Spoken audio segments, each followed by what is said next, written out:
ready to leave elevator number 4.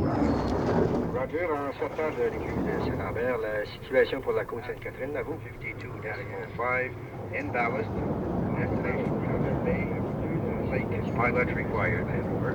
Clear to City Barnwell. Port de Montréal pour la voie maritime, les tirants d'eau avant 42,6, arrière 52,5, en l'est, destination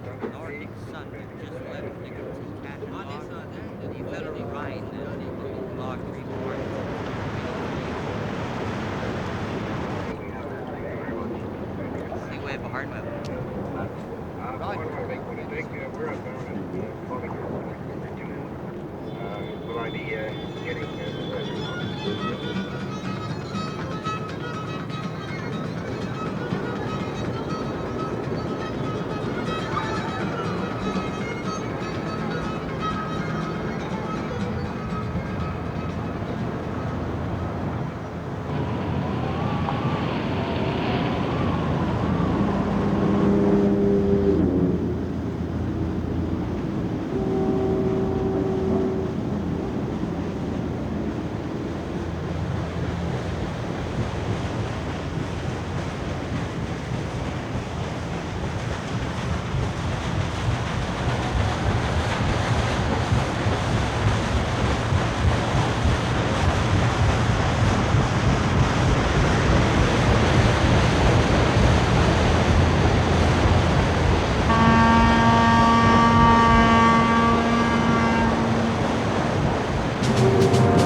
L'homme ne trouve pas toujours ce qu'il cherche. En quête d'un passage vers la Chine, Jacques Cartier échoua en Amérique. C'est grâce à de tels tâtonnements, à de telles erreurs, que les cartes nous révèlent aujourd'hui l'immensité du Nouveau Monde. Grâce à elles, nous pouvons refaire des voyages qui se firent d'abord à la rame ou à la voile, remonter le Saint-Laurent, gagner les Grands Lacs, franchir l'escalier liquide qui conduit au cœur même de l'Amérique du Nord.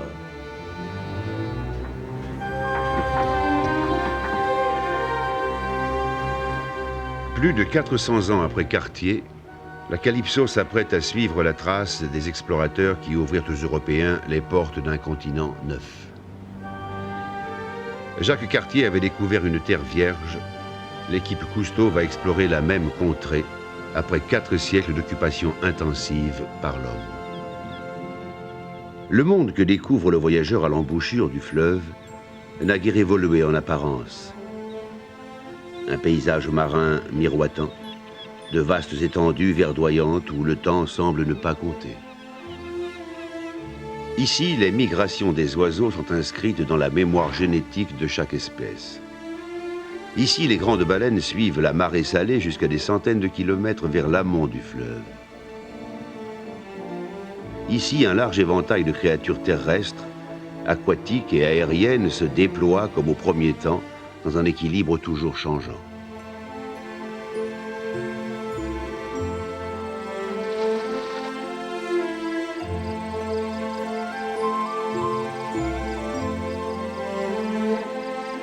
Pourtant, sous l'hélicoptère de la Calypso, les dessins de l'homme ne tardent pas à apparaître. Le fleuve, ses affluents, la forêt et la toundra environnante portent les marques de son entreprise et de sa virtuosité technique.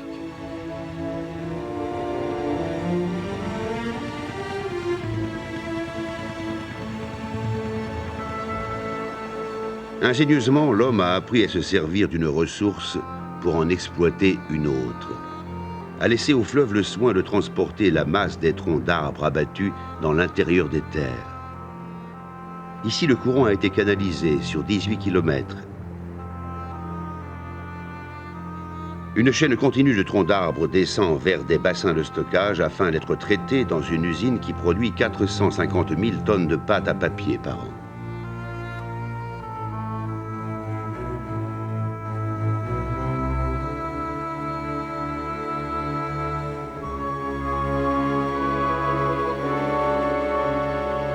Loin dans l'arrière-pays, l'eau s'accumule dans de gigantesques réservoirs, grâce à des ouvrages comme le barrage de Manicouagan, avant d'être libérés pour créer de l'énergie électrique.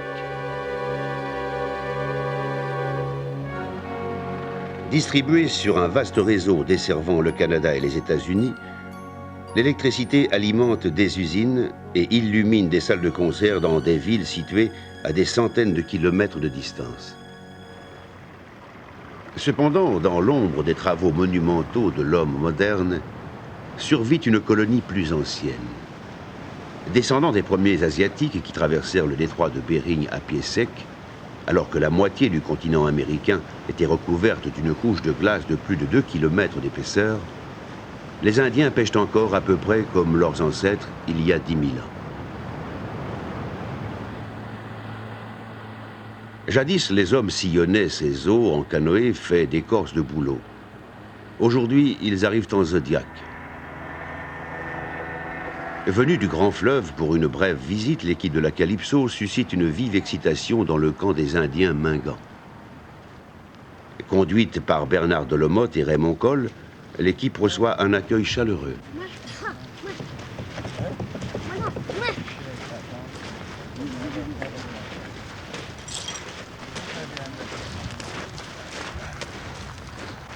Ça, c'est pour le saumon. Pour le saumon.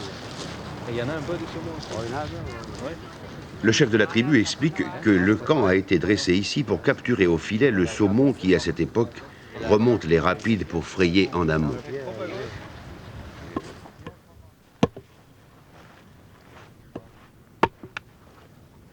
Hospitalité et tradition obligent. Les visiteurs sont conviés à un festin de saumon.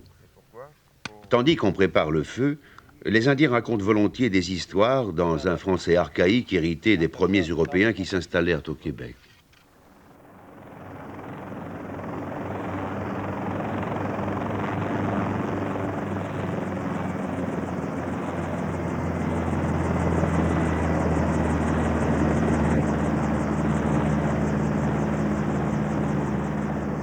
Tel un personnage mythique, Cousteau descend du ciel à bord de l'hélicoptère de la Calypso pour honorer l'invitation du grand chef Mingan.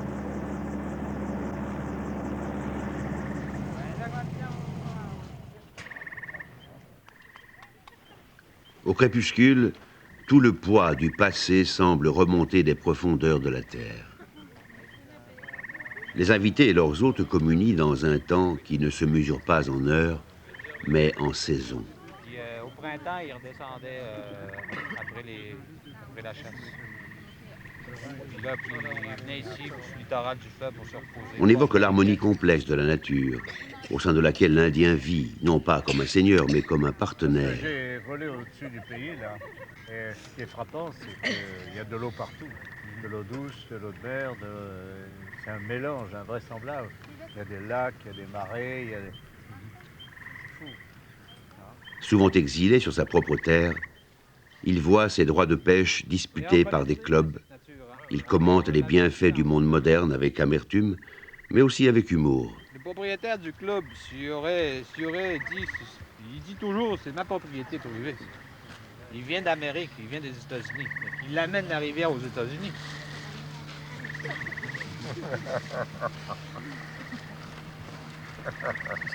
Bonne idée, ça.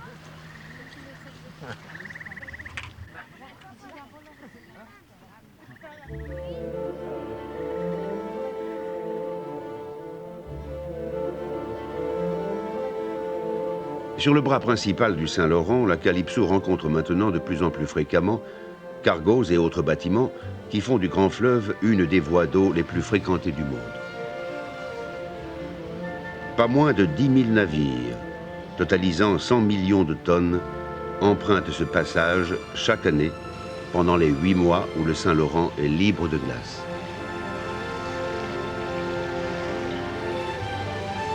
Les carcasses muettes de plus modestes bateaux naufragés ou seulement démodés jonchent les rives du fleuve. Les marins des grands porte-conteneurs savent cependant qu'en dépit de leurs modernes instruments, eux aussi demeurent vulnérables face aux glaces et aux tempêtes. Le plus traître de tous ces dangers est peut-être la brume qui monte soudain comme un grand mur de vapeur glacée ou en lourdes nappes qui traînent sur le fleuve et font de la navigation un jeu périlleux de Colin-Maillard. C'est à cause du brouillard que, près de Rimouski, le voyage du luxueux paquebot Empress of Ireland s'acheva par une des plus grandes catastrophes maritimes de l'histoire.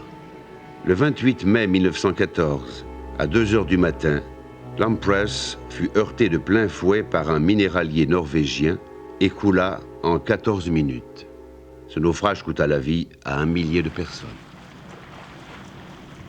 Grâce à son sonar à balayage latéral, la Calypso recherche l'épave de l'Empress qui repose à 4 milles de la côte par 45 mètres de fond. Dans la salle des instruments, on surveille attentivement le déroulement des graphiques. Le moins patient est sans doute Ronald Ferguson, âgé de 87 ans. Il était télégraphiste à bord du paquebot Fatal et reste un des rares survivants de la catastrophe. Accompagné par Jean-Michel Cousteau, Ferguson pénètre dans la salle des instruments juste au moment où l'enregistreur commence à lui tracer une silhouette familière se détachant sur le fond.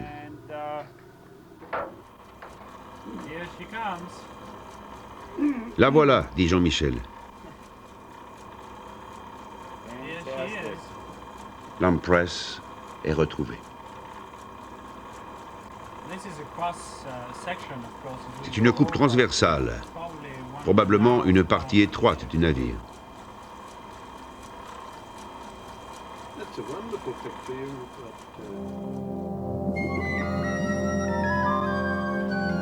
Comme les tombes cachées de souverains antiques, l'Empress est bien protégée par les eaux troubles et les courants qui balayent sa coque. Un petit monde est englouti ici, avec la plupart de ceux qui y vécurent une tragédie. Dans l'obscurité gisent les témoignages d'un luxe prétentieux. Un mobilier d'ornement, hall orné de palmiers, de vitraux. Dans le faisceau des torches de plongée, de fugitives apparitions de décombres sont les sinistres répliques des photos d'un vieil album. Un escalier grandiose,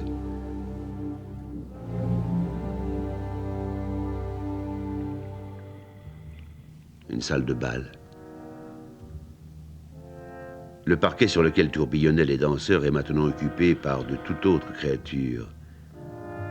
Des anatifs, des organismes marins qui préfèrent passer leur vie solidement ancrés sur place.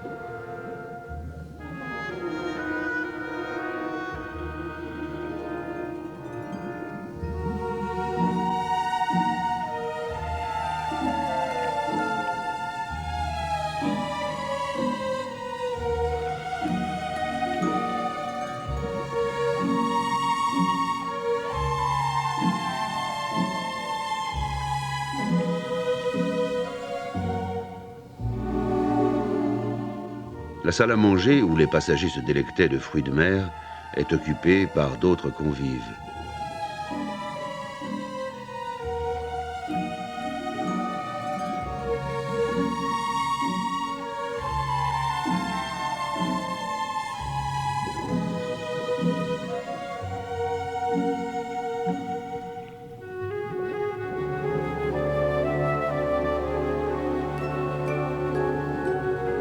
Philippe Baudry, un enthousiaste qui a déjà effectué plusieurs descentes jusqu'à l'épave, guide les plongeurs. Baudry et Delemotte finissent par trouver le menu bric-à-brac abandonné dans la cabine du capitaine. Un encrier,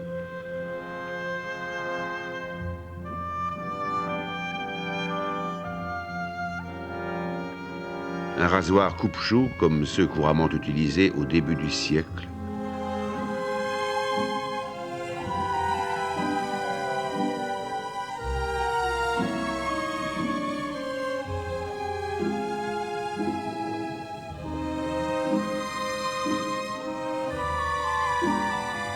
Enfin, un morceau de verre circulaire. C'est la vitre du couvercle, longtemps introuvable, de l'horloge du capitaine, que Baudry remonta il y a des années et qui trône aujourd'hui dans le musée que la ville de Rimouski a consacré au naufrage.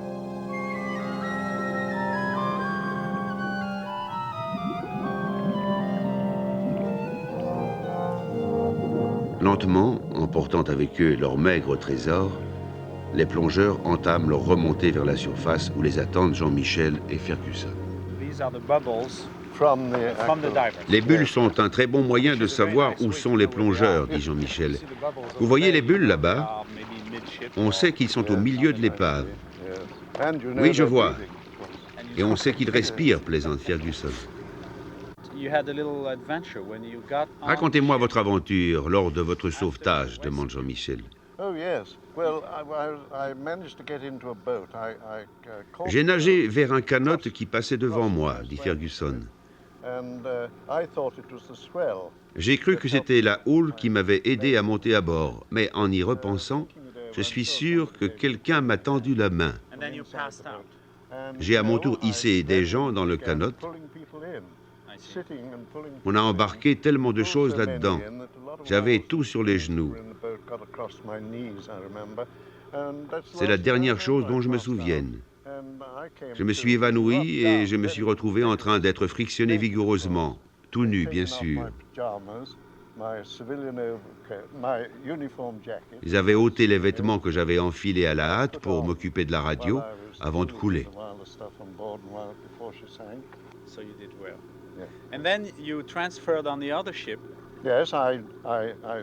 J'ai sauté à bord de la Lady Evelyn, continue Ferguson, quand elle est venue à couple. Ils avaient besoin d'un opérateur Marconi, voyez-vous.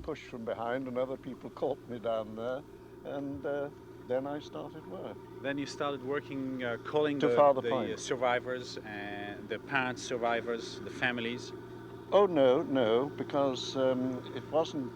Ferguson raconte qu'à bord de la Lady Evelyn, il s'est aussitôt mis au travail pour envoyer en morse des télégrammes aux familles des survivants. Il leur fallait trouver du papier et des crayons parce qu'il n'y avait absolument rien dans la salle de radio. On a fini par mettre la main sur un rouleau de papier hygiénique. Le premier à émerger du fleuve est Baudry, enchanté par sa trouvaille. Good morning, good morning. Have you enjoyed yourself? Sure. Vous vous êtes bien amusé? Demande Ferguson. Voilà un encrier, indique Baudry. Et ça, c'est le couvercle de l'horloge du capitaine que nous avions retrouvé l'an passé. The clock you've got there. You found the clock, but you didn't find the cover. Vous aviez trouvé l'horloge, mais pas le couvercle, demande Jean-Michel. Il était tombé au fond, dit Baudry. That's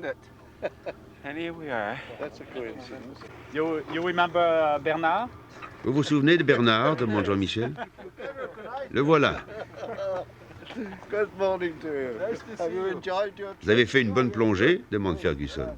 Très bonne, dit Bernard. Ce qui est au fond de l'eau, c'était votre bateau? Ça l'était, oui. Il est toujours là, dit Bernard. Merci du renseignement, lance Ferguson. On a cherché votre cabine radio. Ça a été vraiment détruit par là, dit Bernard.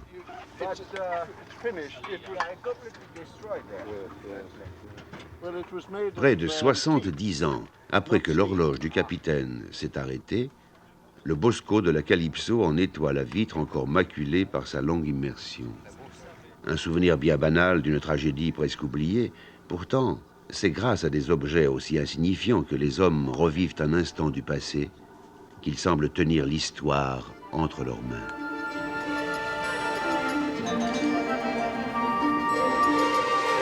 Le fleuve poursuit son cours vers l'ouest, en amont de terres faiblement peuplées.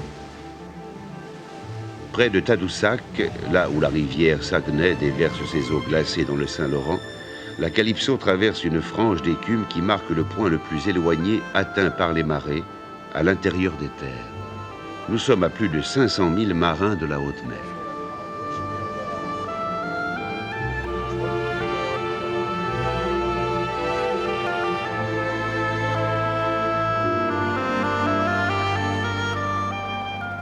Enfin, de la Calypso, Cousteau aperçoit la grande citadelle de la ville de Québec, une des plus anciennes places fortes françaises en Amérique du Nord.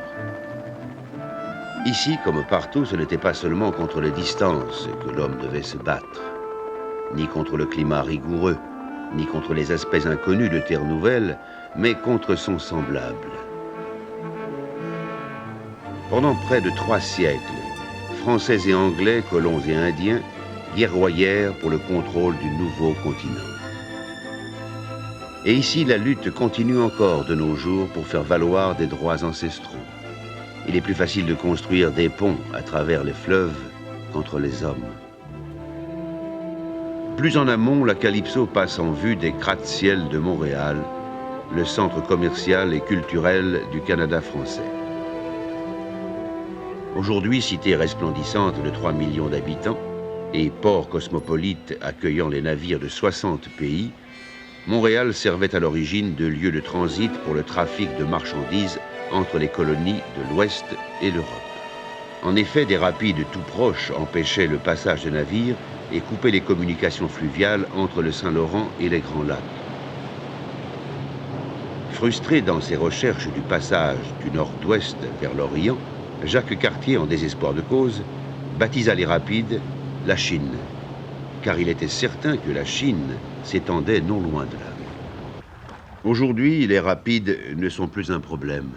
Surmontant tous les obstacles, le Canada et les États-Unis ont édifié une grande route maritime internationale.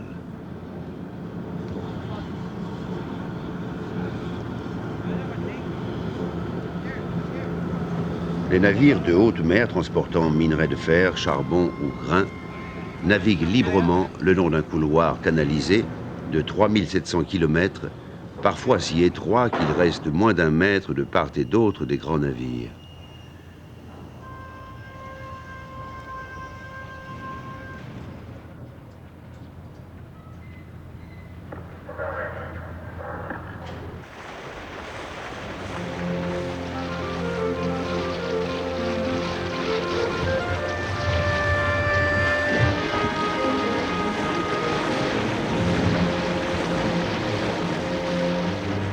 La Calypso paraît minuscule quand elle pénètre dans la première de la série de 16 écluses, de canaux et de dérivations, grâce auxquelles elle montera, marche par marche, depuis le Saint-Laurent jusqu'au lac supérieur, à plus de 180 mètres au-dessus du niveau du fleuve.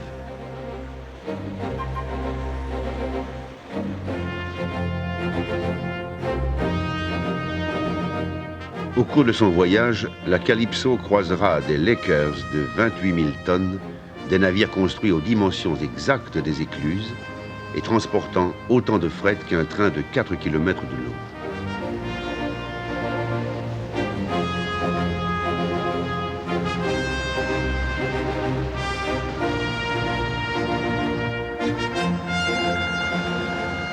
En supprimant des obstacles naturels, l'homme dresse parfois des obstacles à la nature.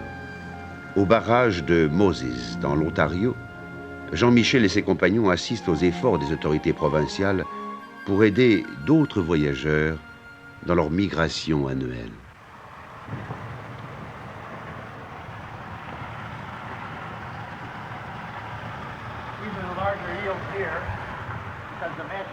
Chaque été, 1 million d'anguilles atteignent le barrage après un voyage de 3000 milles depuis la mer des Sargasses. Quelques-unes sont prises au filet et pesées pour estimer leur nombre. Elles sont ensuite relâchées et gravissent une échelle longue de 160 mètres. Puis elles poursuivent leur périple jusqu'au lac Ontario. Il y a quelques anguilles qui descendent, dit Jean-Michel. Elles doivent être épuisées. Elles abandonnent, elles essaient encore et encore. C'est fascinant. Il y en a partout. On les aide vraiment. that little artificial opening all the way up into a lake. And then they're going to spend a few years. Ce n'est que bien plus tard, après avoir séjourné 8 à 10 ans dans les eaux du lac, qu'elles repasseront par le même chemin pour aller frayer et mourir dans la mer des Sargasses.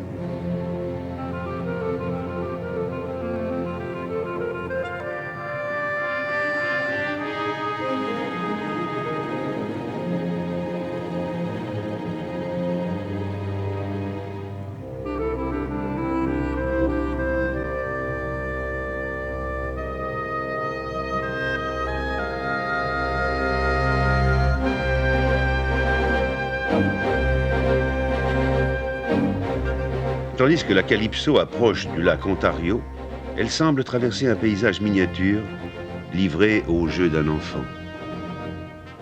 Ici, l'homme a modelé la nature selon ses besoins. S'il construit des routes à travers les fleuves, il fait aussi bien passer ses bateaux au-dessus des autoroutes.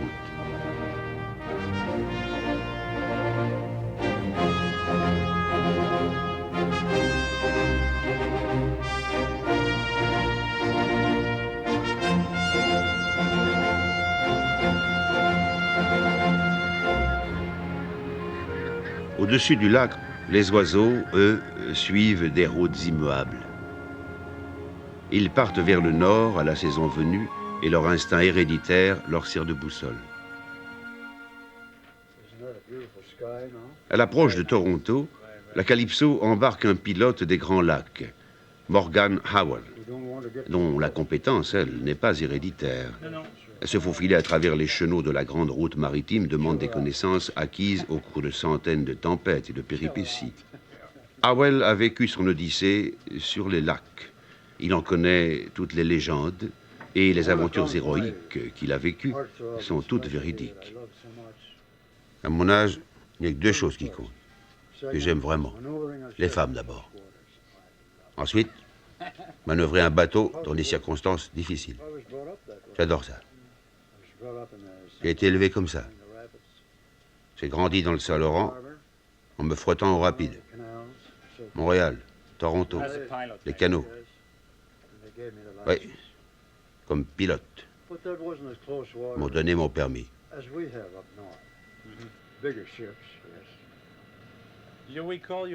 Parlez-moi de votre pire journée sur les lacs, demande Jean-Michel. On est tellement eu. C'est difficile, répond Morgan. Un jour, on coulait. Il n'y a que Dieu là-haut qui pouvait nous sauver.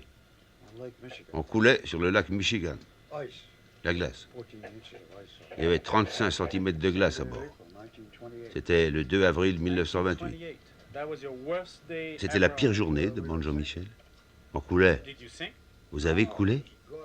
Non, répond Morgan. C'est Dieu là-haut qui nous a sauvés et personne d'autre.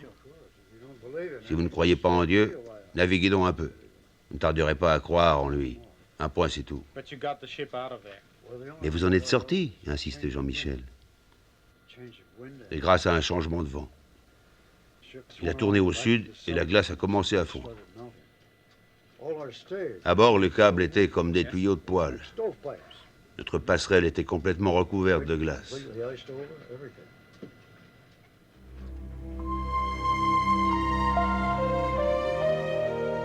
L'aube se lève calmement à la pointe ouest du lac Ontario. Mais parfois ce calme est celui qui précède la tempête. Le docteur Daniel Nelson nous parle d'une certaine nuit d'été lors de la guerre de 1812. Dans la nuit du 8 août 1913, une flotte américaine de 14 navires attend l'aube pour attaquer la flotte britannique près de l'embouchure de la rivière Niagara. Au milieu de la nuit, une violente tempête s'abat sur le Hamilton et le Scourge. Elle submerge les deux navires et ils sombrent très rapidement. Cela a-t-il suffi pour modifier l'équilibre des forces? Demande Cousteau. Je crois, répond le docteur Nelson, que la perte de ces deux navires, conjuguée 2 jours plus tard avec la perte de 2 goélettes armées, la Julia et le Growler, suffisait à cette époque pour faire basculer l'équilibre des forces. Avant le naufrage, les Américains avaient un léger avantage sur les Anglais. Et le lac Ontario avait une importance stratégique. Qui contrôlait le lac Ontario contrôlait toutes les terres vers l'ouest.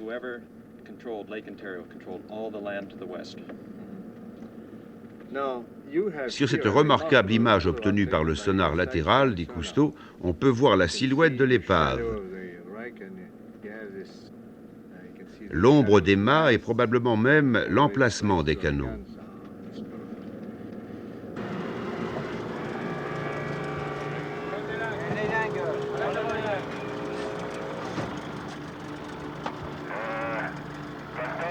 Oui. Ok, c'est bien. Le mercure semble être sur l'arrière.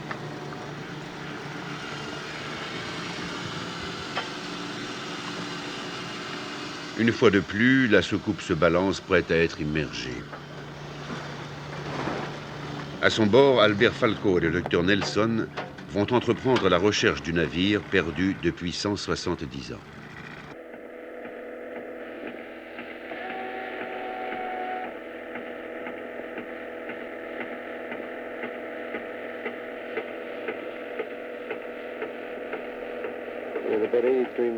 Nous sommes à 83 mètres, dit Nelson.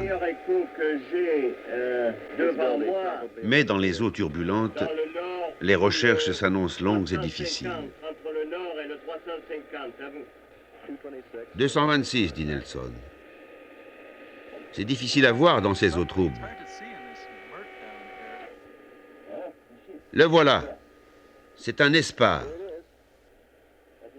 Les projecteurs de la soucoupe révèlent, par 90 mètres de fond, une vague silhouette. Nous sommes sur un mât. C'est le mât de misaine, dit Nelson.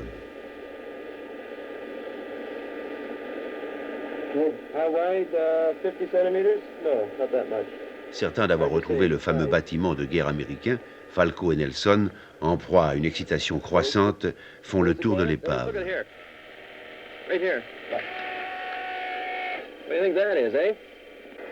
Voilà le canon.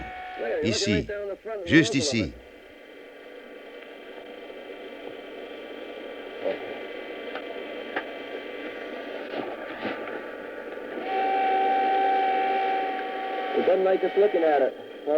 Regardez. En plein dessus. En plein sur le museau. Regardez-moi ce canon. C'est un gros. Le bateau est incliné sur bâbord. Le canon doit donc être du côté tribord. La poupe est en bas vers la droite. Vous voyez le bastingage?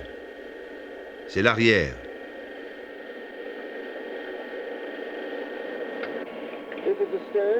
Et ça, le tableau arrière.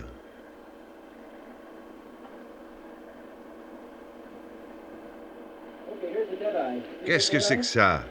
Un crâne? Demande le docteur Nelson.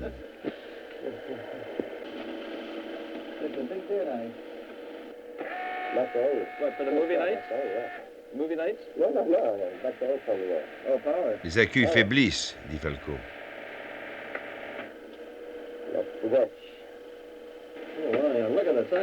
Oh, s'exclame le docteur Nelson. Regardez-moi la taille de cette encre. Est-ce qu'on a assez de jus pour aller jusqu'à la poupe? Pas assez pour rentrer, dit Falco.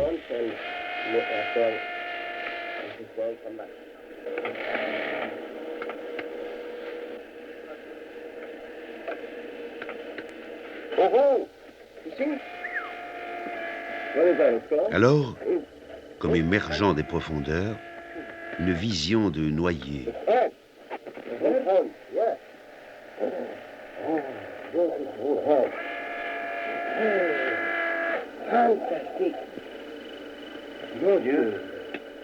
Quelques dames du lac se dessinent devant eux.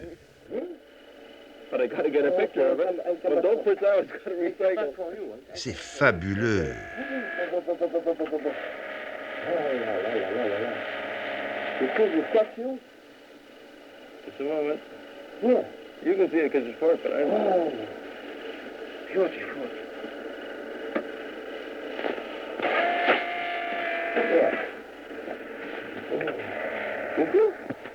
No? Oh. Yeah. Oh, yeah. The statue. That's the figurehead. C'est la figure de proue. Fantastique. A wonderful day for me. The first time I see one scene. It's the first time anybody's seen it for us. C'est la première fois que quelqu'un voit ça depuis 167 ans. 167 ans. Big souvenir for me.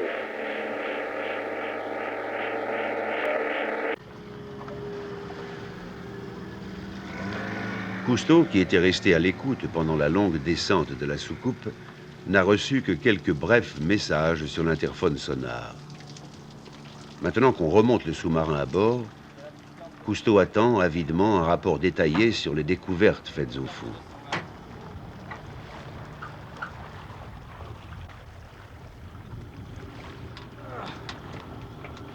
Fantastic. Fantastic, Don. You won't believe it. Really? Beautiful. There's a bowsprit. Il y a un beau pré avec une magnifique tête de femme comme figure de proue. Absolument incroyable, dit Nelson. Demandez à Falco. Ce n'est pas le gars à s'exciter facilement et il a failli bondir hors du sous-marin. Je ne sais pas pourquoi, j'ai eu envie de revoir la mer. J'avais envie de voir la mer. Je suis passé sous les trames à la mer. Oh, quand j'ai vu la statue, la fille. Oh, une beauté. Avec des petites sculptures sur les joues, là, des feuilles de chêne ou je sais pas quoi. Oh, splendide. Dans la nuit, tu sais, ça a été découpé dans la nuit, sous les trames, là. Une merveille.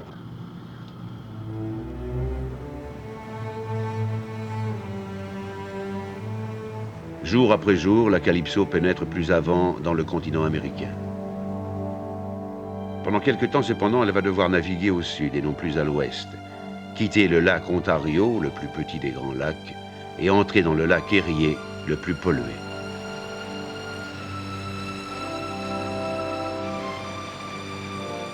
Suivant la procession incessante des gros cargos et des transporteurs de céréales, la Calypso doit aussi s'engager dans le canal Welland, le plus long et le plus complexe des systèmes du réseau. Elle aussi passe dans les plus grandes écluses, capables d'élever de 98 mètres les navires géants de haute mer entre les lacs Ontario et Erie.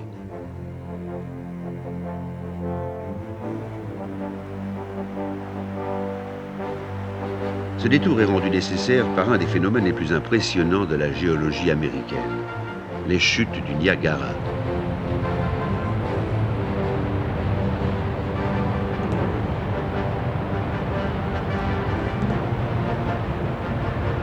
Sur toute la largeur de la Grande Cataracte, partagée entre le Canada et les États-Unis, 3000 mètres cubes d'eau par seconde se précipitent dans les gorges qui mènent au lac Ontario.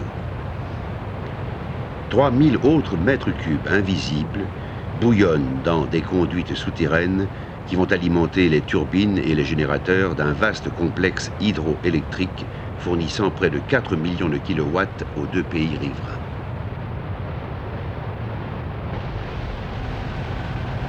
Éternelle source d'inspiration pour les touristes, les jeunes mariés, les amateurs d'escalade et les casse-cou qui font le plongeon dans des tonneaux, la cataracte est la pièce maîtresse de tout le système des Grands Lacs.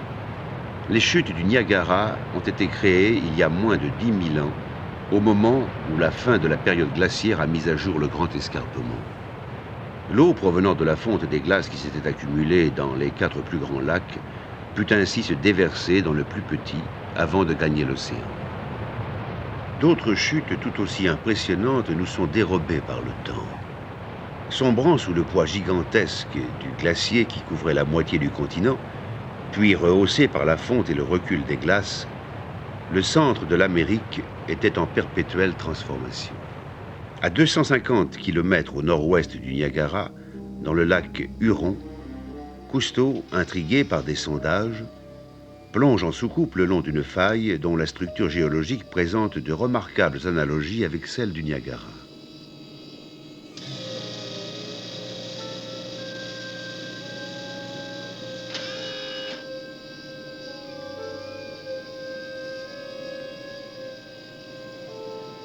À une profondeur de 90 mètres, il découvre un site où jadis grondaient probablement des chutes analogues à celles du Niagara. Elles furent elles-mêmes noyées dans la mer intérieure laissée par le recul des glaces.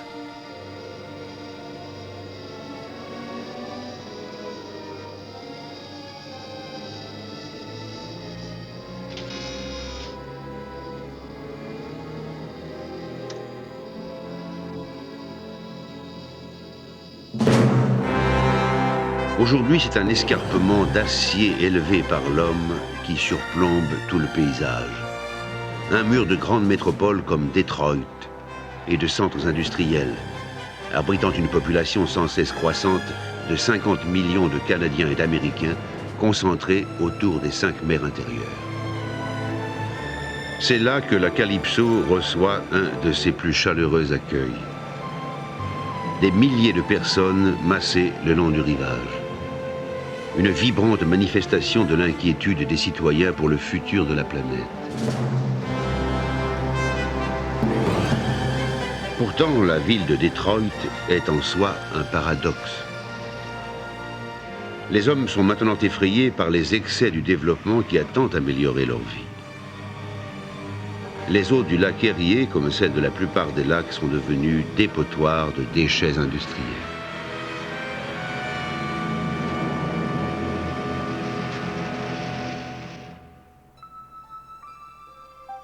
Sur l'île de Slate, dans le lac supérieur, le phare monte la garde non pas contre les risques de la civilisation industrielle, mais contre les dangers du vent, du brouillard et des récifs.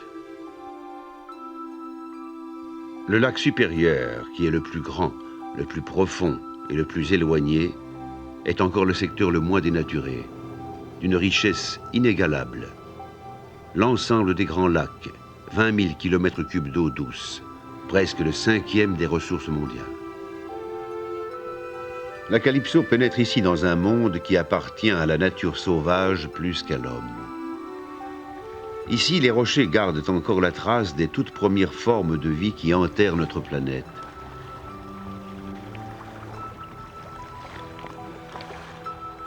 Dans la baie de Nipigon, le docteur Rod Kirkham de l'Institut de géologie canadien parle à Jean-Michel d'une histoire dans laquelle l'homme n'est qu'un intrus tardif. Dans cette zone, dit le docteur Rod Kirkham, il y a de très vieilles roches, vieilles d'environ 2,6 à 2,7 milliards d'années. Des roches de l'Archéen. Il y a 2 milliards d'années, une mer s'est répandue ici. Ce conglomérat, les roches qui sont dedans se sont probablement formées à la même époque. Ça, ce sont des formations très superficielles.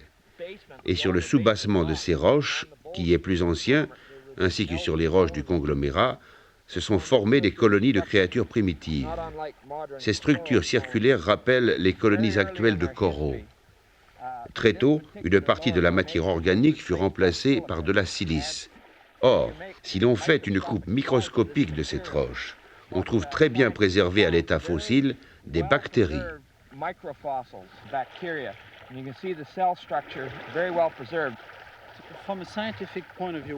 Du point de vue scientifique, est-ce que c'est une découverte, demande Jean-Michel.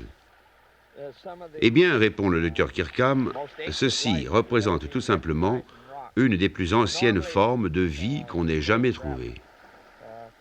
Il y a 15 ou 20 ans, les géologues pensaient que les formes de vie primitives étaient apparues à la fin du pré-cambrien et au cambrien, âge où l'on trouve effectivement des fossiles macroscopiques et des coquillages datant d'environ 500 à 600 millions d'années. Mais ici, avec les roches que vous avez sous les yeux, il s'agit de milliards d'années.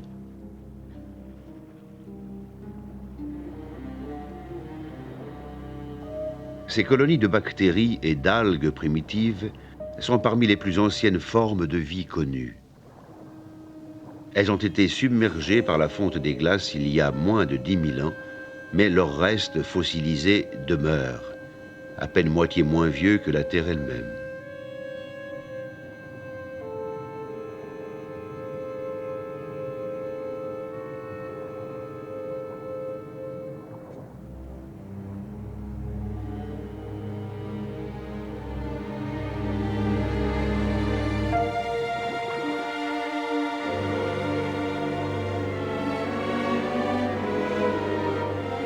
Sur les falaises près d'Agawa, un visiteur plus proche de nous a également laissé son empreinte.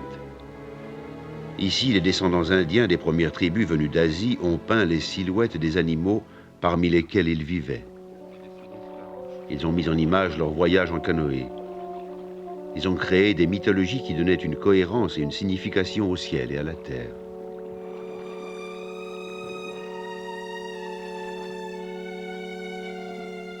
L'archéologue Thor Conway décrit ces pictogrammes à l'équipe de la Calypso.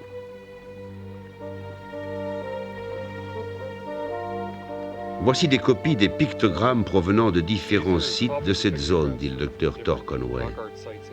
Ce sont des animaux ou des créatures d'apparence humaine, des sortes de peintures abstraites. La créature avec des cornes provient d'Aga, sur le lac supérieur.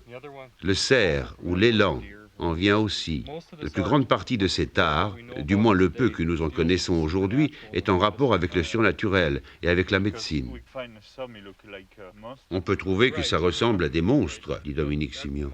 C'est ça, reprend le docteur Conway. Voici le grand lynx. Il existe beaucoup de contes folkloriques Ojibwe sur de telles créatures imaginaires. De quand datent ces figures pictographiques, demande Simion. À près de 2000 ans, dit le docteur Conway. Nous estimons que les Indiens ont cessé de peindre à l'arrivée des Européens. Il existe une ou deux peintures de chevaux ou d'hommes avec des armes à feu, mais la plupart datent d'époques reculées.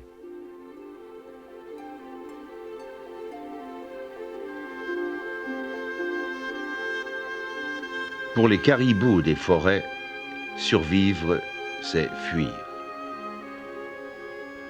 Traqués sur terre par le loup et le lynx, une petite colonie de caribous traversa jadis le lac glacé, trouva un asile de paix dans les îles Slet et s'y installa définitivement. Mais au fur et à mesure que la colonie grandissait, la sélection naturelle reprenait ses droits. Moindre dépense d'énergie, moindre taille des animaux, moins de naissances, épidémies périodiques. Aujourd'hui, c'est la faim et l'empiètement du territoire par l'homme qui menacent le caribou. Ici, jusqu'à présent, les intentions de l'homme sont pacifiques, étudier et décrire. Au cours des opérations de recensement, un plongeur de la Calypso s'est trouvé engagé dans une poursuite sous-marine. Muni de larges sabots aplatis, bien adaptés à la neige, le caribou nage avec une grande efficacité. Il peut même galoper dans l'eau s'il se sent traqué.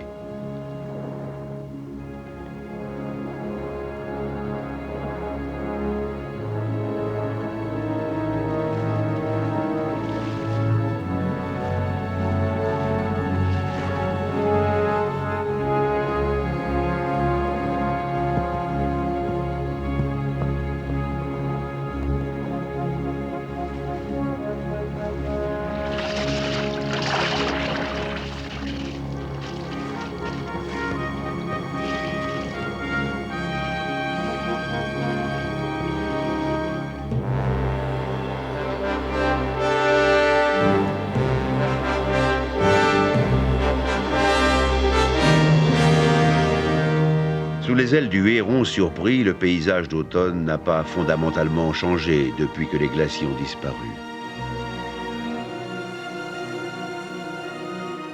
C'est une plaine boisée qui s'étend vers l'ouest jusqu'à la prairie et vers le nord jusqu'à la toundra. C'est cependant pour cet immense espace, jadis occupé par une poignée de tribus indiennes éparpillées, que des nations se firent la guerre.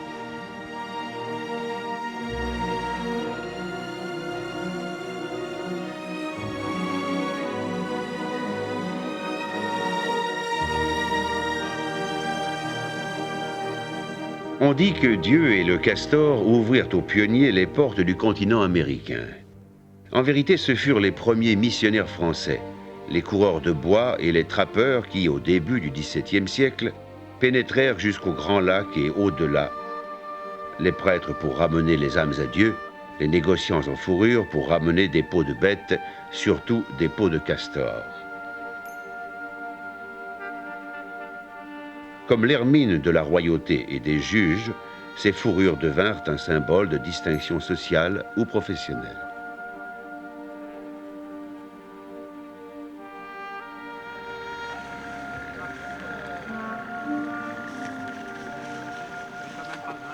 Jean-Michel, tardif coureur de bois, conduit l'équipe de la Calypso vers l'intérieur de l'île Michipicoten, où des centaines d'étangs sont habités par des colonies de castors. Pour se frayer un chemin à travers fondrières et barrages, ce ne sont plus des canoës d'écorce de bouleau que les plongeurs doivent traîner, mais des Zodiacs équipés de moteurs hors bord.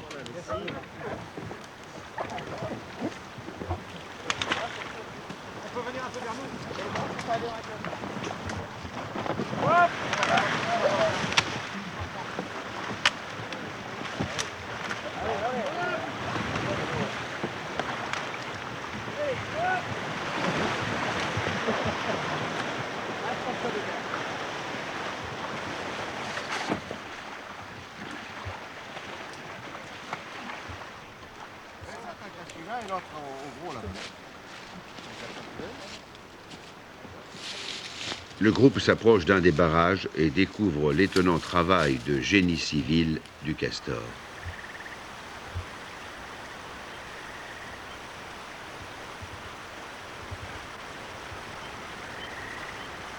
L'étang a été creusé pour permettre aux animaux de nager en eau libre sous l'épaisse couche de glace hivernale. Un violent claquement de queue avertit la colonie de la présence d'intrus. Mais cette fois-ci, la visite est amicale.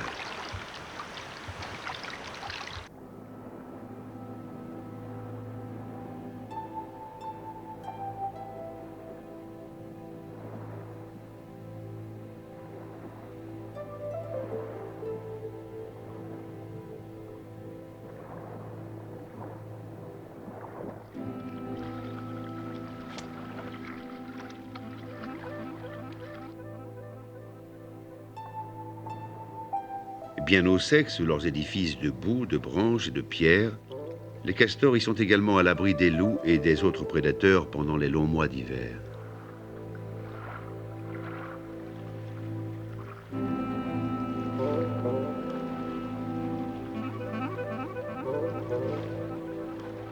Propriétaire prudent mais résolu, le castor ne se laisse pas facilement intimider ni déloger du domaine où lui-même et sa famille ont travaillé année après année.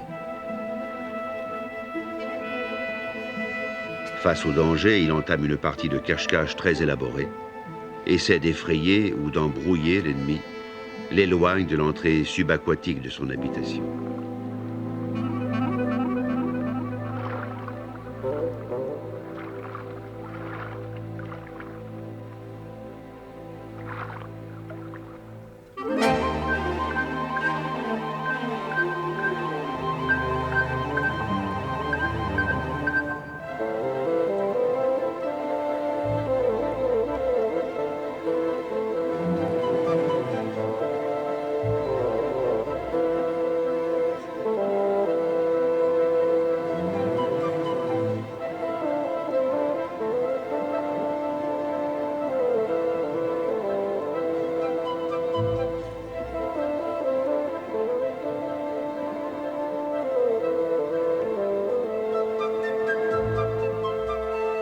Économe, ingénieux, le castor a mieux survécu que d'autres espèces, pourtant moins impitoyablement piégées ou chassées. Il a tout fait de s'approprier des huttes abandonnées ou des épaves pour les convertir en entrepôts ou en forteresses pour son usage personnel.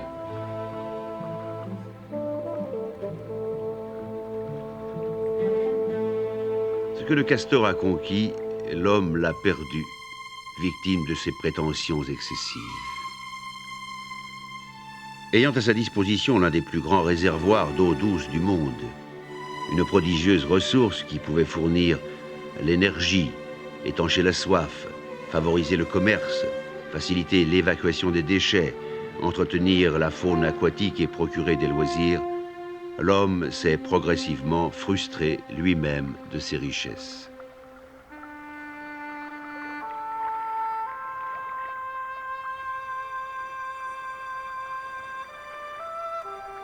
Sur les rives des lacs Huron et Supérieur, d'anciens villages de pêcheurs tombent en ruine, vestiges d'une époque encore récente où l'on pouvait vivre en capturant du poisson.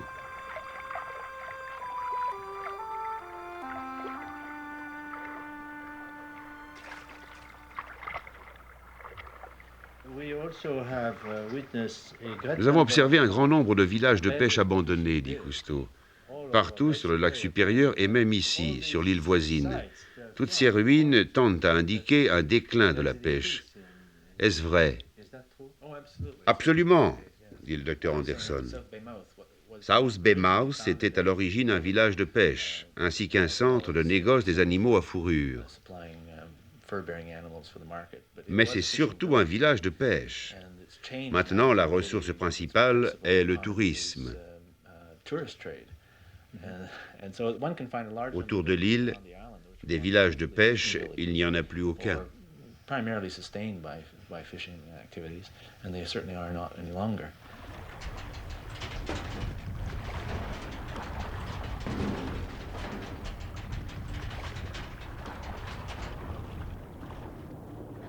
L'écosystème des Grands Lacs a toujours été fragile, la pêche abusive en est rapidement venue à bout. Mais il y a d'autres insultes à la nature. Le soufre des fumées provoque des pluies acides qui tuent la vie de lacs parfois distants de milliers de kilomètres des usines. Aujourd'hui, le majestueux système hydrologique des Grands Lacs et du Saint-Laurent est devenu un égout, le réceptacle d'une quantité grandissante de produits toxiques. Dans le lac supérieur, un seul ensemble industriel décharge 67 000 tonnes de déchets par jour. Dans le lac Erie, la couche de sédiments pollués atteint de 10 à 35 mètres d'épaisseur. Mais tous les maux ne viennent pas de l'incurie des hommes.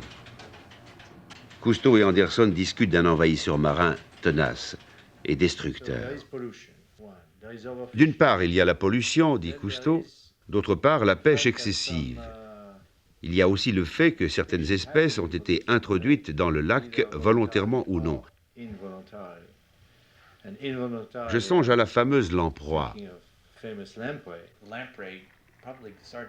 La lamproie a probablement commencé à pénétrer dans les Grands Lacs vers 1830, indique le docteur Anderson. Mais elle ne s'est pas réellement multipliée avant 1930. À cette date, par contre, on en trouve une densité très importante.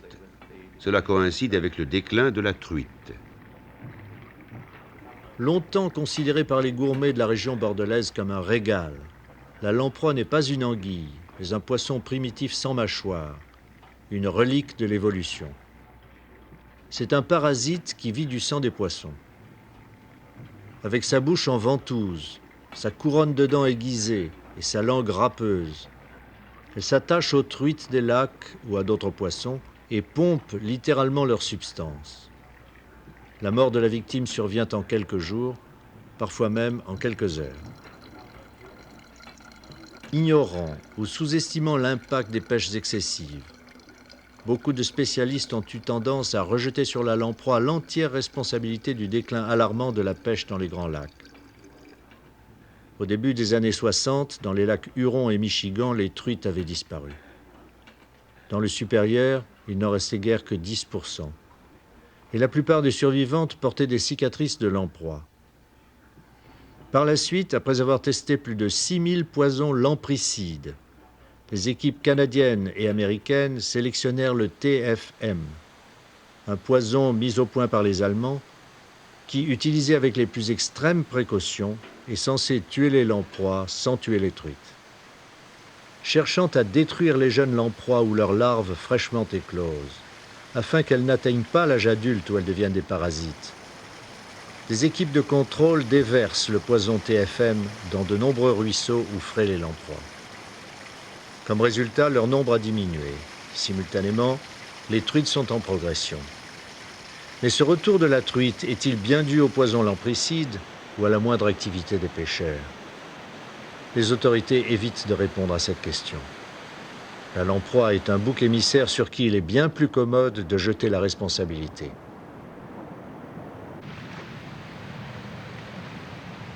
L'usage de poison, quel qu'il soit, est une méthode bien inquiétante pour repeupler un lac. Plus un animal vit longtemps, plus il accumule de polluants toxiques dans son corps.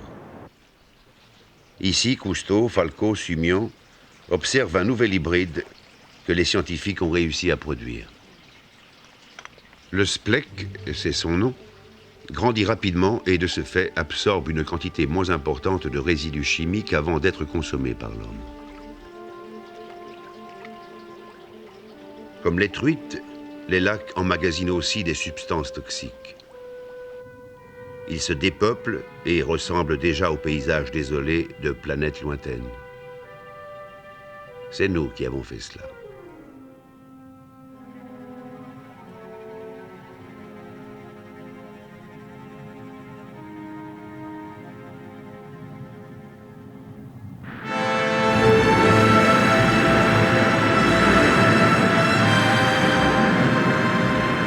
En surface, planent des menaces plus naturelles.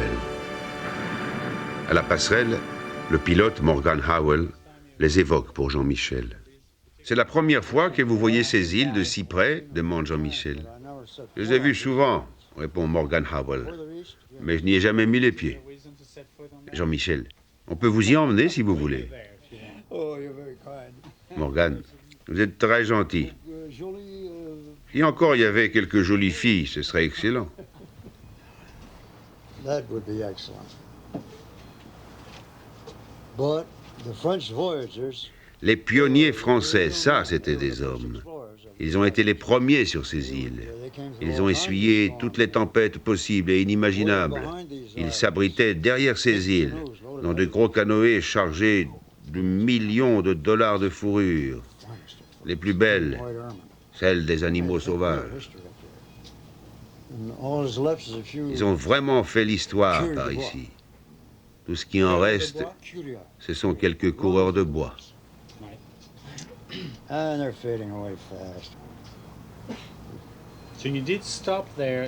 En réalité, vous vous êtes bien arrêté ici autrefois, reprend Jean-Michel. Pas ici, répond Morgan. Beaucoup plus à l'est. Surtout pour m'abriter du gros temps.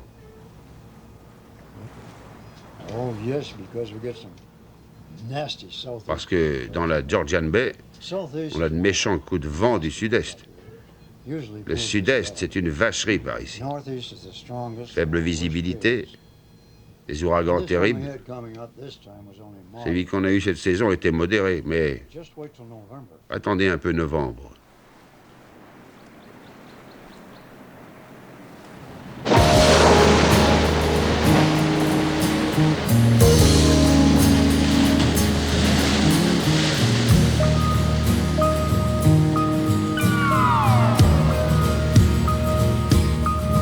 When the fist of the storm hit the Great Lakes that autumn, the sky turned to night with a blackness of blood.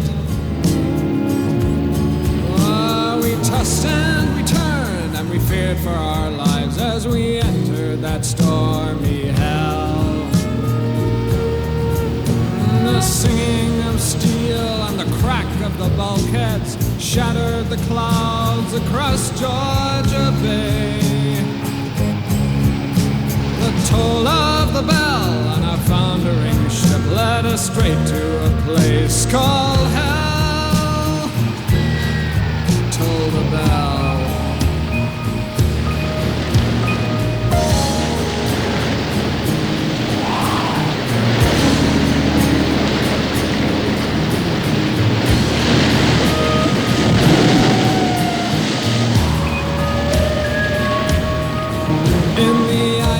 Storm, our great ship lay breaking. The decks were awash from prow to stern. Whoa, the wind took the cry from the Great Lakes of anger close to the place called hell. Below in the deep, where the shipwrecks lay sleeping, their shadows like ink on a cold, silent bed. No chance of return to the safety of harbor, for hell would soon have us dead. Toll the bell, toll the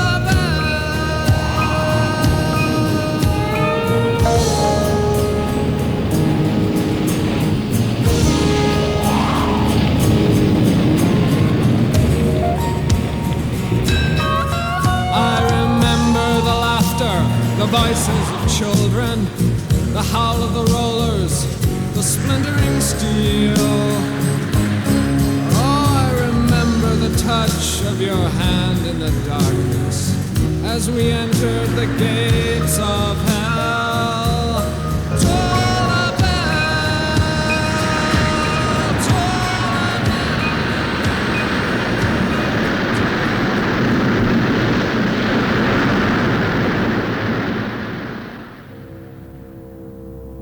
Dans la nuit du 10 novembre 1975, dans une tempête épouvantable, avec des vents de plus de 140 km/h, le minéralier Edmund Fitzgerald, jusqu'alors le plus gros bâtiment des Grands Lacs, sombra avec tout son équipage et 26 000 tonnes de grenaille de fer. Le Fitzgerald, cale inondée, était trop bas sur l'eau. Son étrave plongea probablement dans une vague géante, ne se releva pas et il coula à pic. Sa coque repose désormais dans les profondeurs glacées du lac, par 160 mètres, bien à l'abri de la fureur des vagues. Le Fitzgerald n'est pas seul dans la nuit.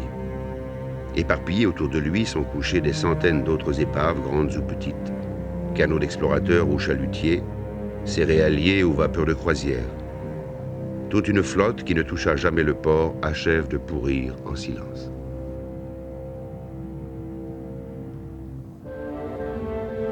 Une procession incessante de gros navires continue à sillonner les lacs. En route vers Detroit, Chicago, Windsor, Toledo ou Toronto.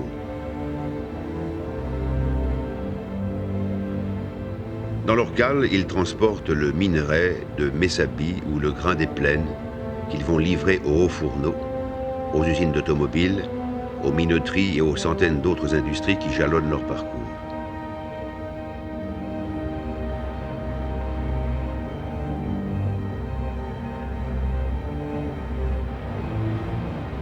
Notre pilote et Jean-Michel font faire demi-tour à la Calypso. «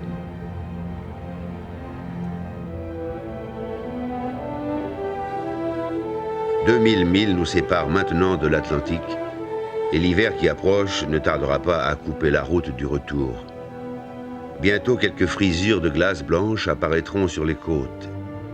Elles gagneront le large et finiront par se souder en une banquise massive qui emprisonnera les lacs de la mi-décembre à la mi-avril.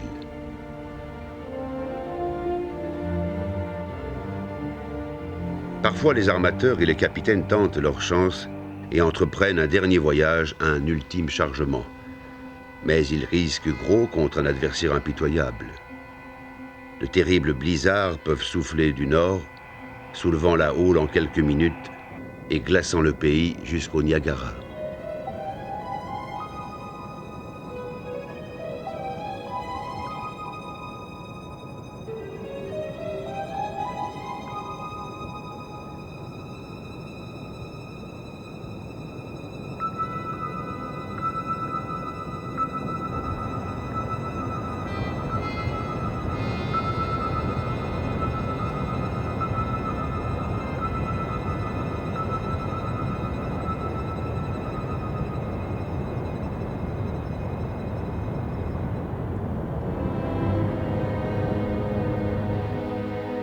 Luttant de vitesse avec l'hiver, la Calypso atteint enfin le Saint-Laurent, déjà encombré par les glaces dérivantes.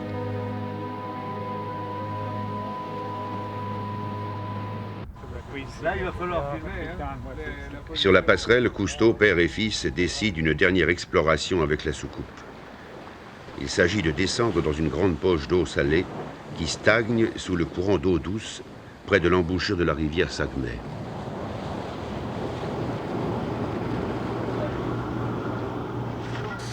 L'équipe apprend vite que l'hiver se moque des inventions et de la technologie de l'homme. Non seulement l'hélicoptère a du mal à démarrer, mais une bonne partie de notre équipement refuse obstinément de fonctionner. Toutefois, le froid apporte aussi quelques compensations aux plongeurs qui s'apprêtent à descendre dans l'eau glacée. Pour empêcher les clapets des détendeurs de se bloquer, on peut utiliser du cognac comme antigel.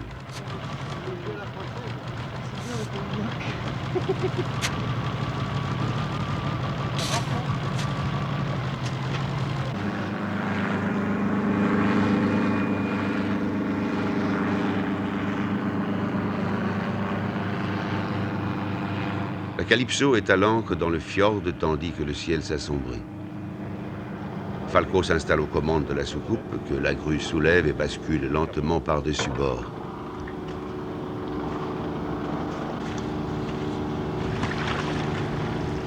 Le submersible disparaît sous la surface glacée.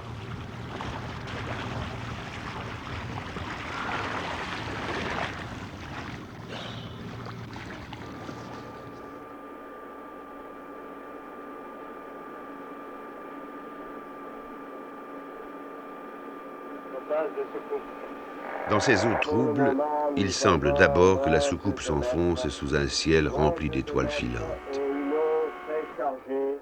Mais dès qu'elle atteint la nappe d'eau salée, elle pénètre dans un domaine d'une clarté presque cristalline, où de petites méduses ressemblent à des parachutes. Ici, les projecteurs dévoilent une faune marine prisonnière d'une langue d'eau de mer qui s'est infiltrée sous les eaux douces de la rivière. Un poisson-loup de l'Atlantique, prédateur solitaire à l'aspect rébarbatif.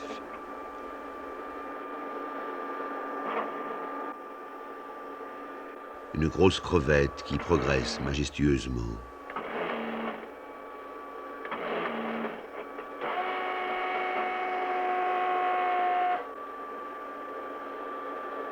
Une tête de méduse aux branches tentaculaires.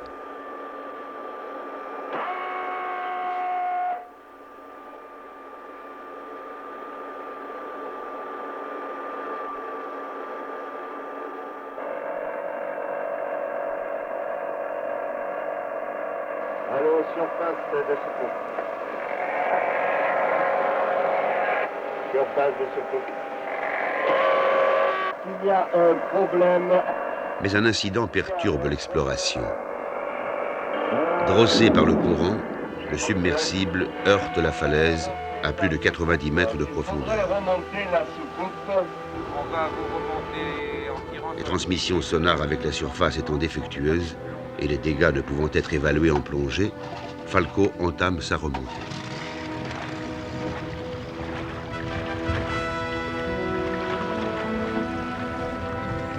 Dans le crépuscule hivernal, les plongeurs se préparent à porter secours rapidement à la soucoupe. Ils aperçoivent avec soulagement les lumières de la célèbre coque de métal jaune en train de remonter vers eux.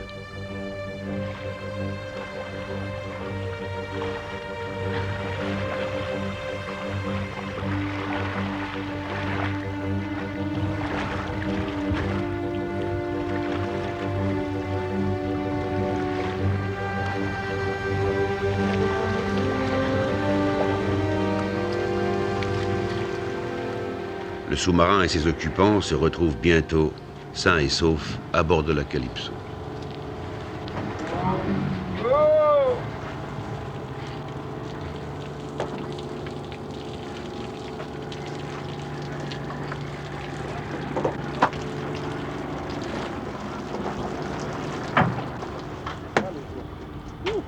Alors le verre, Oui. Eh ben, il fait moins froid en bas qu'ici. ça c'est sûr. Mais on est plus inquiet, sans doute. Alors comment c'est passé? Ouais, mal, très mal. Mais encore. Ouais, on était emportés. Enfin, j'ai atteint la falaise à 250 mètres. On a vu des grosses crevettes sur le fond, comme la dernière fois. Beaucoup d'eau fure, des buissons qui marchent. Alors c'est là-bas énormément dans la falaise, beaucoup. Et puis c'est tout. Alors on a été obligé de remonter parce que je ne savais pas si on avait le contact radio, je ne savais pas si le fil était cassé. J'étais emporté dans la falaise par le courant. Je dis bon, ben, on remonte, on verra bien. Et le fil n'était pas cassé. Et on vous a suivi très bien. Et il y a eu des problèmes de communication par sonar, qui était à cause du bruit de la glace. Les glaçons en surface, en s'entrechoquant, font un bruit de fond. Ouais. Ouais. Qui a gêné les communications. Enfin, ça s'est quand même pas trop mal passé. La soucoupe n'a pas subi de dommages, mais c'est maintenant la Calypso elle-même qui est en péril. L'hiver approche et il reste encore 500 milles à parcourir avant la haute mer. Déjà, de grandes plaques de glace se forment dans le Saguenay et s'étendent vers l'embouchure, formant d'heure en heure un obstacle qui menace de devenir une barricade. Parce qu'elle s'enfonce davantage dans l'eau douce que dans l'eau de mer, la Calypso est à rude épreuve.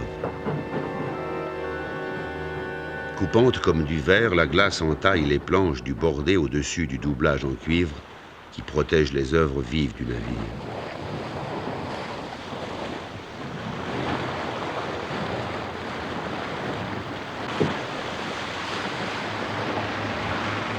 Tandis que l'hélicoptère décolle pour rechercher d'éventuels chenaux d'eau libre, la Calypso doit stopper.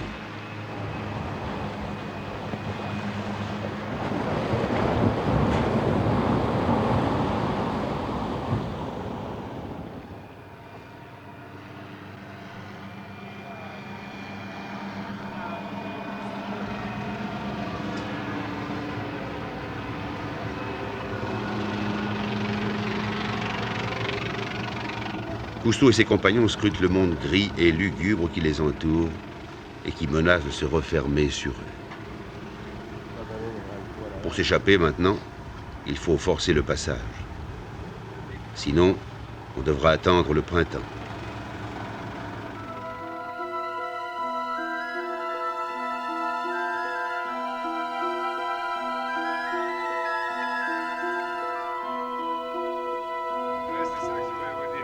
Cousteau prend la décision qui s'impose. Il donne l'ordre de battre en arrière.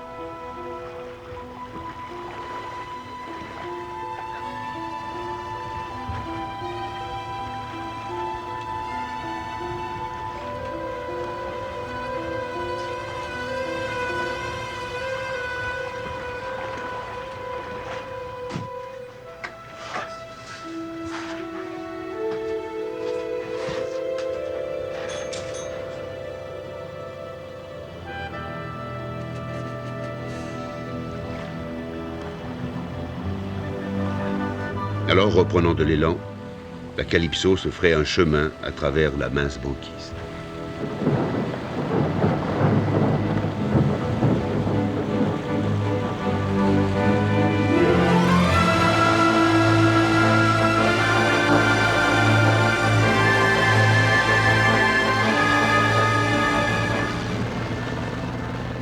L'hiver s'est abattu sur le Saint-Laurent. Soufflant du nord, la bise brûle les poumons, soude la chair à l'acier au moindre toucher, transforme le fleuve en un désert de glace déchiquetée. La vie semble s'arrêter, comme les navires s'immobilisent.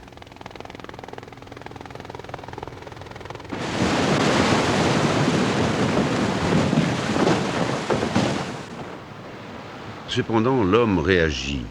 Déjà, une flotte de brise-glace est au travail, dégage les chenaux et les passes et libère des quantités de bateaux prisonniers du gel.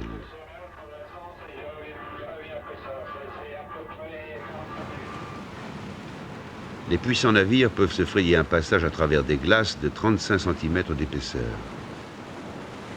Pendant tout l'hiver, ils assurent la libre circulation du trafic maritime depuis Montréal jusqu'en aval de la rivière Saguenay. Aujourd'hui, des unités encore plus puissantes sortent des chantiers navals.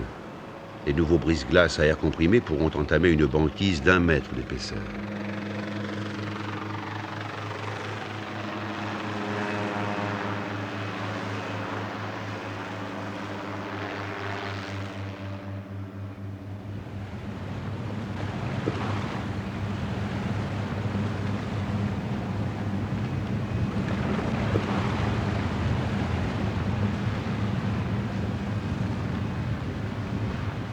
Tandis que la Calypso trouve un refuge temporaire dans la partie basse du Saint-Laurent, à l'abri des glaces, Jean-Michel et Falco vont rejoindre notre expédition terrestre.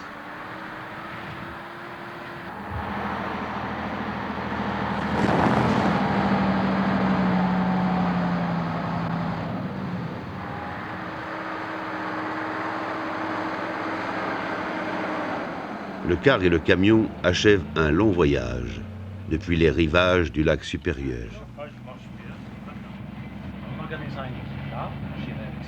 Sur la rivière Sainte-Anne, entre Montréal et Québec, nous avons rendez-vous avec un poisson, plus précisément avec 500 millions de poissons, des sortes de petites morues de 20 cm appelées poulamons, mais parfois surnommées poissons de Noël. Tous les ans, à pareille époque, 72 000 Canadiens français font de même et se regroupent rituellement à la Pérade où viennent frayer les poulamons. Ici, plusieurs centaines de cabanons hérissés d'antennes de télévision sont installés sur la rivière gelée, formant un soigneux alignement le long des rues de glace. Par un froid rigoureux, l'équipe Cousteau tombe au milieu d'une véritable kermesse. Des familles et des groupes d'amis louent les cabanons à tour de rôle et la pêche se poursuit 24 heures sur 24. Voitures, snowmobiles et skidos créent jour et nuit une intense circulation.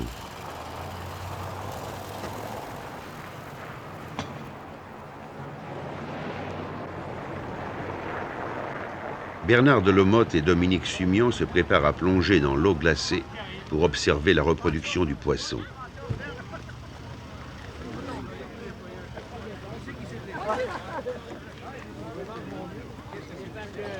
Pour la foule de curieux, c'est un spectacle inattendu.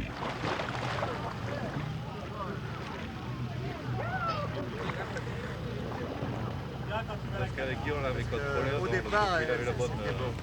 Là, ça crache avait la bien, bonne. Non, c'est l'eau claire. Allez, hop!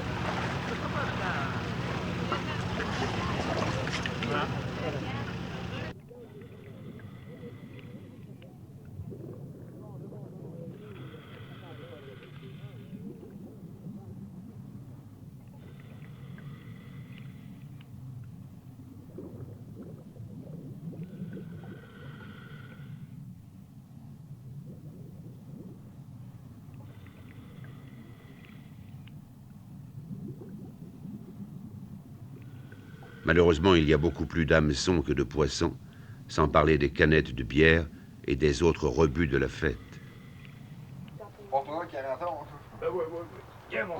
Le climat est plus chaleureux à l'intérieur des cabanons.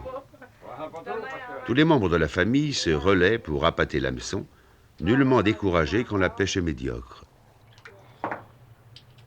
Ils savent que la petite morue ne tardera pas à revenir.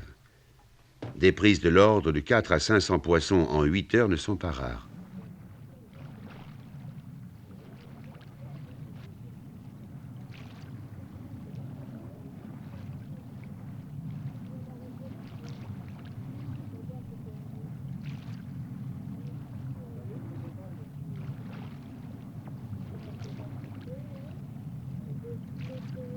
Une fois de l'or. Encore. Ah ben là, une fois de force, c'est pareil qu'il minutes. C'est beau. Attends un peu, là, ça peut mettre de la boîte. Hop! Tenez, là. Ah, c'est moi qui vais avoir l'argent! Oh, voilà, brasser! Ah ben ça vaut une jotte, ça, gars. Ah, ils sont venus, non. Ça vaut une jotte. Même quand ça ne mord guère, on ne s'ennuie pas dans les cabanons. Quelques heures de musique s'imposent, avec un petit coup de goulot au besoin pour se réchauffer et s'éclaircir la voix. Mordez, j'en ai toujours dit que je voudrais bien en prendre d'autres. La destination finale des poulamons se situe un peu en amont, à environ 6 km du Saint-Laurent. Ici, pendant quelques semaines d'hiver, les femelles pondent leurs œufs, puis retournent au grand fleuve, suivis 2 mois plus tard par leur progéniture.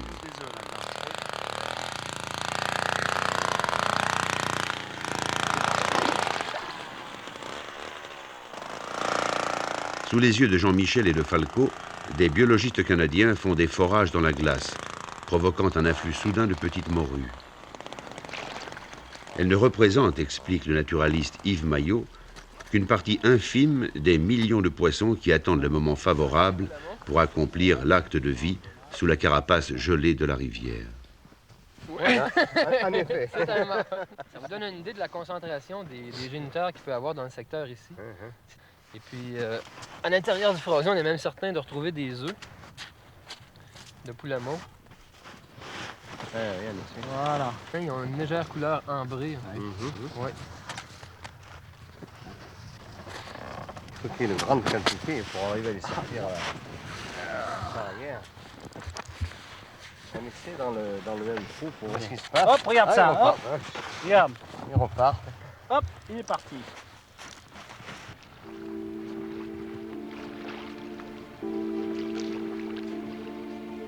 Sous la glace, les caméras filment l'étrange comportement des poulamons en train de frayer.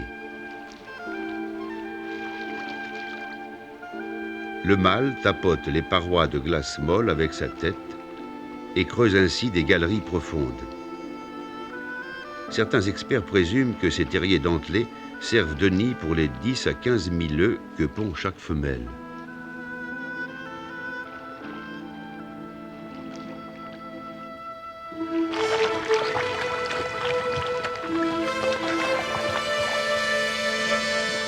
Dans la zone réservée à la pêche commerciale, près de la rive nord du Saint-Laurent, il n'est plus question de kermesse.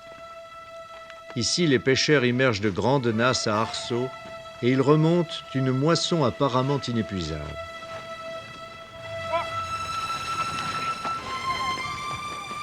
Les poulamons sont jetés en vrac dans des traîneaux.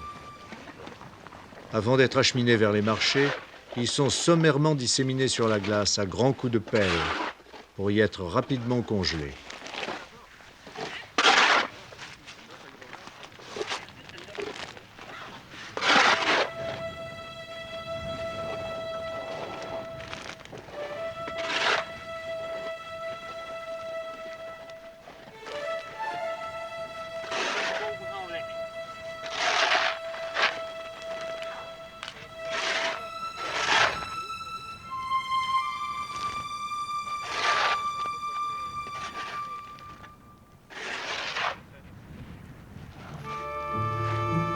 Très loin vers l'est, en route vers l'Atlantique, la Calypso se fait prendre dans une violente tempête alors qu'elle traverse le vaste golfe du Saint-Laurent.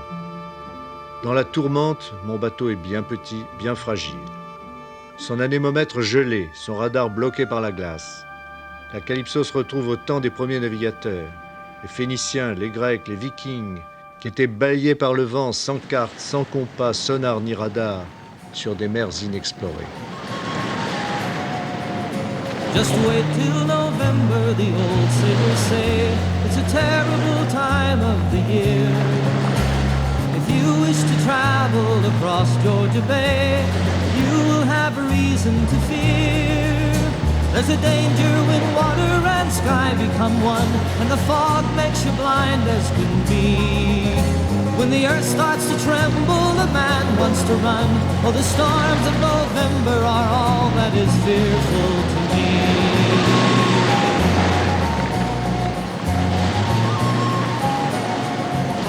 Once the voyagers came on a run from the woods with canoes that were loaded with fur. Now the ships are like giants and loaded with goods, but just twigs when the sea starts to stir.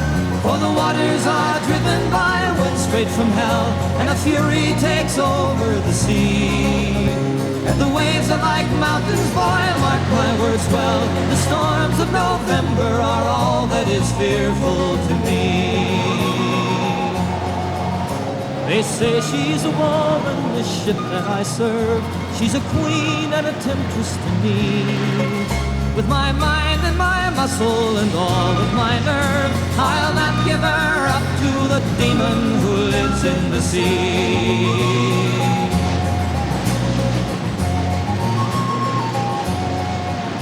Just wait till November, the old sailors say. It's a terrible time of the year. If you wish to travel across Georgia Bay, you will have a reason to fear. For the waters are driven by a wind straight from hell, and a fury takes over the sea. And the waves are like mountains, boy, mark my words well. The storms of November are all that is fearful to me. The storms of November are all that is fearful to me.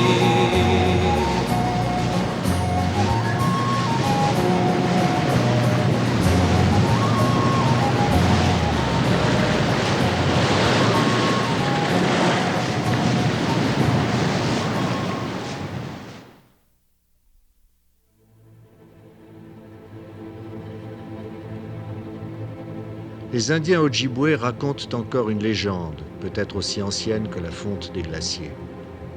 Flottant avec tous les animaux sur la mer infinie, le grand dieu Manitou ordonna au castor, puis à la loutre, de plonger pour tenter de ramener un peu de terre des profondeurs.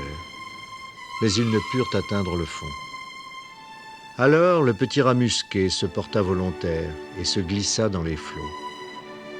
Après une longue nuit, au matin, ils découvrirent le corps du rat musqué à la surface, ses griffes étroitement serrées. 3 de ses pattes étaient vides, mais dans la 4e, ils trouvèrent un grain de sable. À partir de ce seul grain de sable, Manitou créa le monde.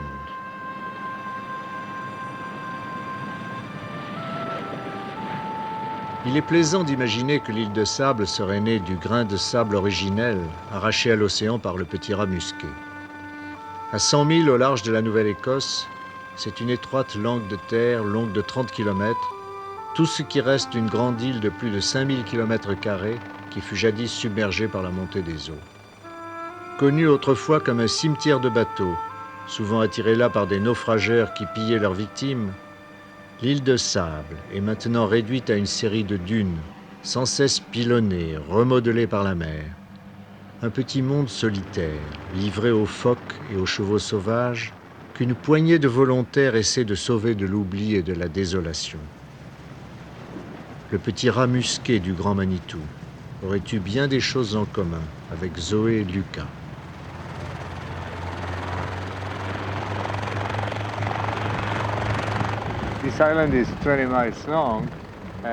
Cette île fait 25 km de long, dit Cousteau, et le programme de restauration doit être assez compliqué. Il n'y a pas grand monde pour vous aider. Quels sont vos besoins les plus urgents? Eh bien, dit Zoé, la première chose que nous avons essayé de faire, c'est d'empêcher les eaux salées de gagner trop rapidement sur la terre, car cela augmente l'érosion et interdit à la végétation de s'enraciner. Si on arrive à stabiliser le sable, on tente d'y implanter une couverture végétale afin que ça se consolide. On essaie par exemple de planter sur le côté abrité de ces dunes. On essaie de faire pousser des herbes et des oyas. Si ça pousse, le sable tient, la dune grandit.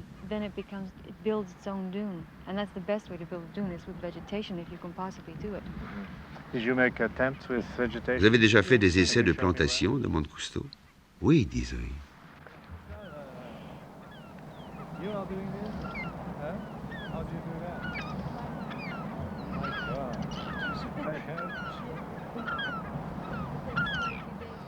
Un, 2, 3, 4, 5, 6, 7, 8 rangées.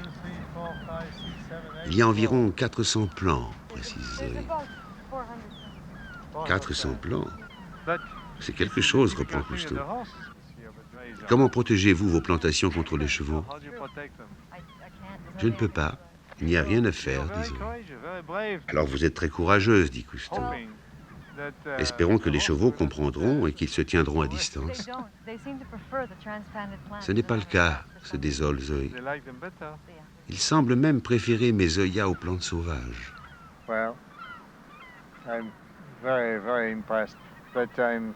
Je suis un peu sceptique, mais très impressionné, dit Cousteau. Vous aimez cette île? C'est chez moi, j'imagine.